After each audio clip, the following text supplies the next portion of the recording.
Hello, friends. There are some places, the names of which are synonymous with fun and good times. Disneyland, Bali, Las Vegas. But there are also some places whose names are associated with dread and fear.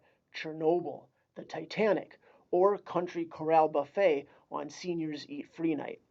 Seriously, if you've ever had to fight an octogenarian over the last piece of baked tilapia, you know what I'm talking about. Anyway, among these places of infamy is the legendary prison of Alcatraz, an inescapable penitentiary where only the worst criminals were sent. But was Alcatraz really that bad? Was it really impossible to escape? And if so, why don't we still use it today? Well, I'm going to try to answer all those questions and more. Now, before we start, let's get the basics straight. Alcatraz is a name that belongs to several things in the same place. First, it was a famous prison in American history that was built on an island near San Francisco, California. Second, it's the name of the island the prison was built upon. And finally, since Alcatraz prison is now closed and the whole island has been converted into a tourist destination, it can also mean the national park and the remains of the now closed prison. And we'll be talking a little about all of these things. Now, first, let's talk about the island itself. The Spanish explorer Juan Manuel Ayala is credited with discovering the island in 1775. He called it La Isla de los Alcatraces, which means the island of the gannets. Now, a gannet is a kind of bird, but none of them live on Alcatraz Island, which is confusing. There might be some translation issues here that we don't have time to get into, but most people agree that instead of Island of the Gannets, it's supposed to be Island of the Pelicans. Also, a kind of bird that you see a lot of in the coastal regions. Anyway, that's what the island was named, and it later got changed to Alcatraz. Now, for a while, not much was done with the island. It belonged to Mexico for a bit, and then later, when the Mexican American War concluded in the late 1840s, it became part of the U.S. Now, the U.S. actually built a lighthouse on the island, but soon President Millard Fillmore gave it to the military.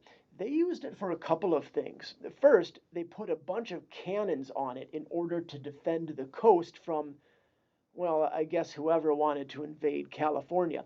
Keep in mind, there was a gold rush at this time, the California gold rush, and the cannons, I guess that had something to do with it, right? Anyway, it turns out they never needed them, though, and the cannons that were put on the island never got used. But then, a little while later, in the 1860s, the American Civil War broke out, and the Union, that's the anti slavery Abraham Lincoln side, needed a place to put military criminals. So part of the island was turned into a prison. Now, this prison included soldiers from the Confederacy, that's the pro slavery Southern side in the Civil War, and also some other random military criminals. Now, a small portion of the prisoners in Alcatraz were actually Native Americans, some of whom were combatant, ones who would fight various settlers in the western regions, but others of whom, mainly of the Hopi tribe, who were simply resistant to following the rules that the U.S. government was making them follow. In any case, the island was seen as an ideal place for holding prisoners, mainly because it was, well, an island. However, it wasn't quite as impossible to escape as you might have heard. In fact, people have made the swim between Alcatraz Island and the mainland all the time. In fact, there's an annual event called the Escape from Alcatraz Triathlon that's been held since the 80s, in which contestants not only swim from near the island to the mainland, but they also run and bike after that. Now, you might have heard that there are man eating sharks that live around Alcatraz. That's actually untrue. According to the U.S. Bureau of Prisons, any sharks in the waters around the island are harmless to people. However, don't think that the swim is easy. Keep in mind that when people do it, they have to prepare and swim under ideal conditions with safety measures. On the other hand, if you were a prisoner who had to make the swim during a stormy night, well, things were a lot more difficult. Now, in the 1920s and 1930s, crime was on the rise in America.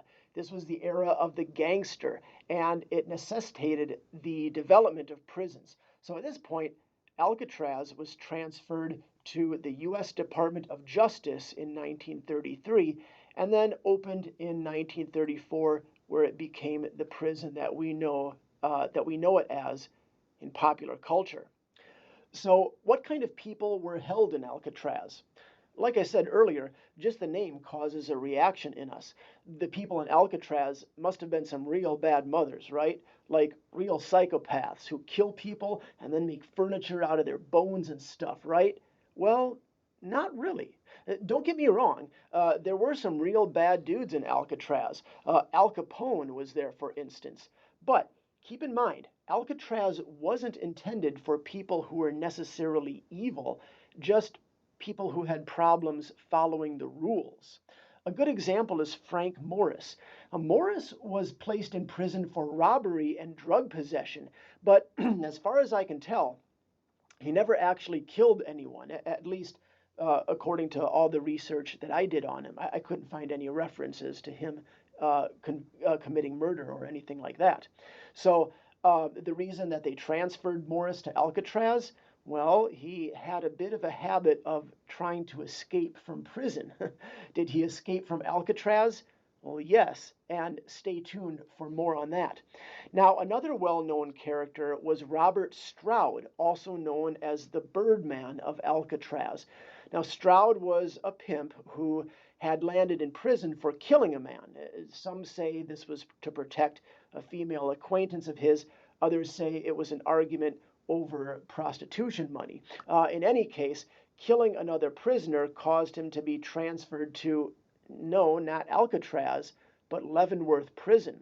There, he was allowed to raise birds and even conducted some pretty groundbreaking research on bird diseases, which he compiled and published in books that you can actually buy on Amazon, along with my book, Might of the Gods, the first fantasy superhero novel designed for readers of English as a second language, available from 99 cents and up. But after killing a guard, Stroud was sent to Alcatraz, where he spent the rest of his life. Unfortunately, without any birds, which makes the Birdman of Alcatraz a bit of a misnomer, I guess. But the Birdman of Leavenworth really doesn't sound as good, does it? Anyway, don't get me wrong, he killed 3 people. That's a pretty big deal. But at the same time, he's no Jeffrey Dahmer, if you know what I mean. You can probably find worse criminals in your own local prison. It's just that those folks aren't foolish enough to try to kill the guards. Well, then, what was life like in Alcatraz? It depends who you ask. Now, some people described it as an inhumane dungeon. Of particular note was the case of Henry Young.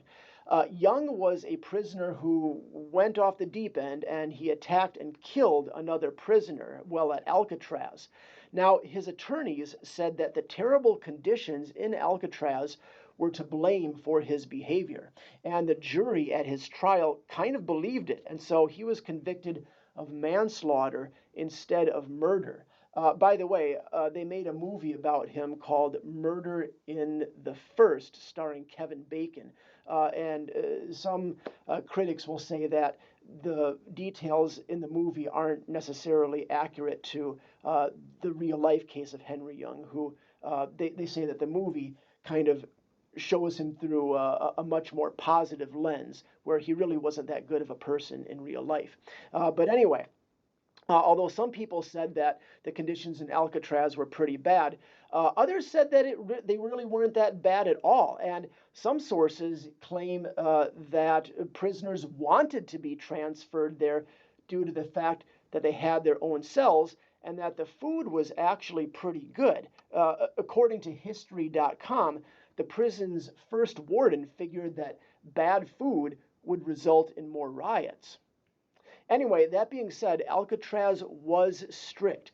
Remember, it was designed to get difficult prisoners to follow the rules. Every prisoner had only four rights, those being food, clothing, shelter, and medical care, according to the Bureau of Prisons. That was it. However, prisoners could earn access to a library, communication with family members, and other things like recreation and music. On the other hand, causing trouble would land you in places like the hole, where you had nothing but a sink, toilet, and light bulb. Even worse was a cell called the Oriental, where you didn't even have clothing or light. Now, fortunately, prisoners were only kept in the Oriental for 1 or 2 days, but that's still a pretty long time. So, the big question, did anyone escape from Alcatraz? Well, it depends on your definition of escape. I'd say yes, they did, but maybe not in the way you'd think. Al Capone, in a way, escaped Alcatraz, although having serious late stage syphilis helped. His bad health caused him to get transferred to a hospital and then later released, but he died soon after that. Also, there was James Whitey Bulger. Think the movie The Departed. That was kind of based on him. Anyway, Bulger later got moved to Leavenworth Prison and then released on parole, only to become one of the most infamous gangsters in American history, getting caught and put back in prison again in 2011. Okay, so you're probably saying, well, come on, that's not the kind of escape we're talking about. Okay, you want something more exciting. I got you. So there was also John Paul Scott and his friend Darrell Lee Parker.